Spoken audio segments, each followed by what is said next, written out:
Barnaby was a fluffy brown rabbit who loved inventing.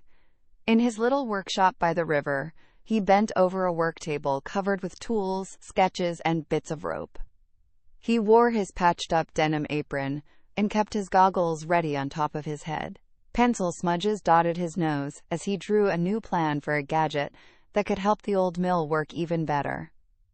Outside his window, the riverside town hummed with carts, chatter, and the soft clatter of the mill wheel. Barnaby smiled at his paper and said, "This one will be my best idea yet." The next morning, Barnaby rushed outside with his drawing tucked under one arm. He stopped so suddenly that his ears jumped straight up. The river looked strangely shallow, and the mill wheel stood still instead of turning. Townspeople gathered nearby, whispering with worried faces, because there would be no fresh flour for bread and cakes. Barnaby stared at the quiet water, then at the silent mill. "That cannot stay like this," he said, already thinking hard. Barnaby hurried back to his workshop and rolled out a shiny contraption with pipes, buckets, and a wide, turning crank. He had named it the river-boosting pumper-upper, and he was proud of every polished piece. The townsfolk watched as he pointed to the machine and explained that it would scoop water from downstream and send it toward the mill. A few nodded hopefully, and one baker leaned closer to see the gears. Barnaby lifted his chin and said, "Once I start it, the river will rise in no time." Then he reached for the lever, ready to prove it. Barnaby pulled the lever, and the machine woke with a noisy rattle. It sputtered, shivered, and made a few weak splashes before sucking up muddy water that clogged its tubes. He blinked, then tried again, but the pumper only coughed and groaned. The water level did not rise, and the mill wheel remained still. Barnaby lowered his ears and frowned at the stuck machine. "But I built everything so carefully," he muttered, feeling frustrated and confused. Barnaby knelt by the river's edge and began carefully unclogging the tubes with his little wrench. As he worked, he noticed something odd drifting past in a slow swirl. A cluster of leaves and twigs kept circling in the same place, as if the water had found a secret path. Barnaby's ears perked up again, not with pride this time, but with curiosity.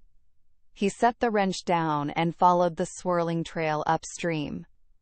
"If the river is behaving strangely, I need to see where it begins," he said. The trail led Barnaby to a narrow part of the river hidden between two rocky banks. There he found a huge log wedged tight between the stones, like a gate that had been slammed shut. Water was forced around it in only a thin rush, which explained why the river downstream had become so low. Barnaby crouched beside the log and studied every angle, his mind racing with a new plan. "So that is the real problem," he whispered. The river did not need more pushing. It needed a clear path. Barnaby quickly sketched a simpler idea in the dirt. He tied strong ropes to a net, then fastened the other end to a lever made from sturdy branches and twisting vines. With careful pushes and a steady pull, he guided the net around the log and used the lever to nudge it free. The log shifted, rocked, and finally slipped away from the rocks with a great splash. Barnaby stepped back, breathing hard, and grinned with relief. "That was a much better plan," he said, brushing mud from his apron. As soon as the log moved away, water rushed through the passage, and the river rose again. Downstream, the mill wheel turned with a cheerful splash, and the whole town seemed to wake up all at once. Barnaby watched the wheel spin and felt a warm glow in his chest. Soon he was helping unload grain, and the bakers were smiling again, because fresh flour would soon be ready. That evening, Barnaby looked at the river, the rocks, and the flowing current with new respect. He was already thinking of his next invention, but this time he would begin by watching nature first. The end.